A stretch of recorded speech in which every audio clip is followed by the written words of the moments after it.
Good day everybody and greetings from Finland. My name is Kupiainen and I am a project manager of promoting gender equality in pensions. In this presentation, I will tell you about our project, its main objectivities and outcomes. Promoting gender equality in pensions lasts 2 years. It started December 2018 and will end on December 2020. It's co-funded by the European Union and implemented by the Ministry of Social Affairs and Health. That is the place where I am working at the Department for Work and Gender Equality. Our partners in this project are the main insurance institutions in Finland. Project manager is the only full-time employee of the project. Here at slide 3, you see our general objective, which is to contribute to narrowing of the gender pension gap in Finland. This is done by raising awareness amongst policymakers and citizens of the structures and choices affecting the pensions over the life cycle. We focus in particular on people who are planning using family leaves and retiring in the near future. At slide 4, I illustrate with a few main facts about Finnish labour market and societal context we are working. My purpose is to contextualize the underlying reasons of gender pension gap and open understanding for further information. Finland has 2 pension systems which complement each other. Earnings-related pension is earned both by paid work and entrepreneurial activities. National pension and guarantee pension are meant for those who have no earnings-related pension or whose pension is very small. In Finland, all earnings at work increase the pension. Gender-based segregation in working life is particularly strong also in international comparison. Women and men work in different fields and jobs, men also more often private and women in public sector. Women traditionally perform more care and service jobs, and wages of the female-dominated areas and jobs are lower than men-dominated. Women in Finland are more highly educated comparison to men, but women's career development is slower compared with their male counterparts. Fixed-term employment relationships and family leaves accumulate in the group comprising young, highly educated women. Women are more often placed in low-income jobs and at the low rungs of the hierarchy in their work communities and professional fields. Contrasting to women, men are overrepresentatives in more highly compensated jobs and at the higher end of the hierarchy. At slide 5 and 6, I have put together main conclusions about the study, which was produced part of the project. The report compiles research and statistics on gender-based differences in pensions published in Finland since 2000. Women's pensions are on average 1/5 lower than men's pensions. There is not much difference in the average employment rate, length of working careers, or retirement age of women and men. Despite women's long careers, high educational level, and high degree of full-time work, pension income of Finnish women is still low compared with men. The difference is significant even by international standards. When earnings-related pension are in focus, the pension gap widens significantly. The difference is 32%.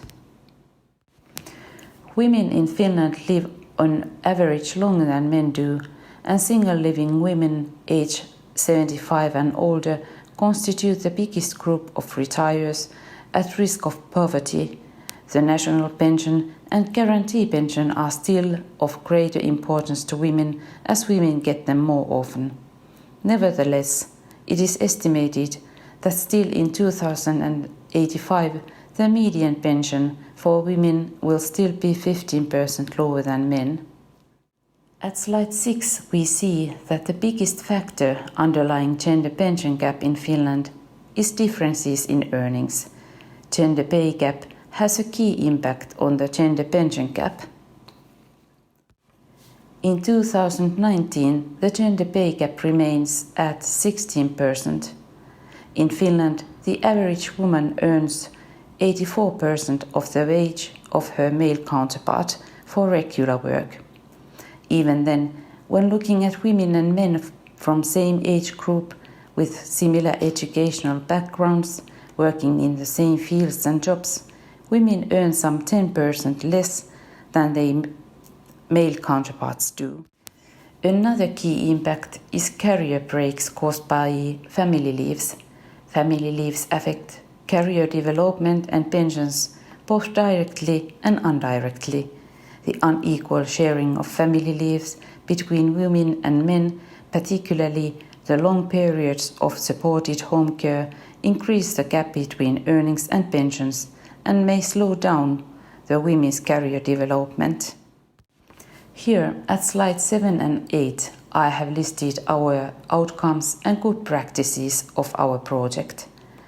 At the beginning of the project we organized 2 workshops for associated partners and relevant stakeholders for creating mutual understanding of the aims and meaning of the project. We ordered the study introduced before to produce an up-to-date knowledge for public discussion and decision-making on gender-based differences in pensions in Finland. Online calculator provides the opportunity for parents to assess the impact of the future family leaves on their personal pensions. Citizens can find it in the website of the Finnish Center for Pensions. We also made an animated video in YouTube about family leaves and pensions. This was part of our communications plan and social media campaign. After that, we carried out the survey, which purpose was to find out whether the target groups has noticed the project in media, used the calculator, and whether they found it and the information we offered useful. Part of the information material, we have made a leaflet of the project and fact sheets for soon-to-be families and people planning to retire. You can find these in our ministry's website. We will publish 4 blog writings with our partners. Blogs highlight different aspects of gender pension gap and they are posted on writers' organizations' websites. We organized 2 seminars. The first seminar was last autumn on November 2019 and the second, organized as a webinar, will be October. Objective is to gather relevant law and policymakers, members of academia, pension experts and non-governmental organizations to discuss the gender pension gap and ways to reduce it.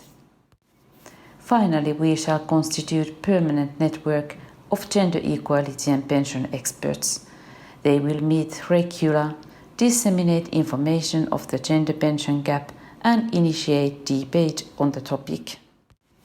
At slide 9 and 10, I have put together future challenges and activities to reduce the gender pension gap. Activities involve decision-making, legislation, work organizations, individual level and research. Surprisingly, in Finland, there has not been so much discussion about gender pension gap per se and the underlying reasons leading to it. There is not enough research data on this area either. Legislative changes are one means of reducing gender pension gap, but the research and practice has shown that it has its limitations. Also, the residence-based national pension and guarantee pension play an important role in reducing the gender pension gap. Increasing them have not been seen as the primary means. Changes concerning earnings-related pension are insufficient because mostly the differences in earnings results from labour market structures. Individuals' choices such as lengthening their working career and sharing family leaves with parents have some impact on pensions. But it's still important to notice that the existing gender pension gap in Finland cannot be fully explained by individual differences and choices. In gender pension gap is question about larger societal structures and cultures, practices and values. We may say that all decisions and policies affecting pensions should be evaluated from a gender perspective.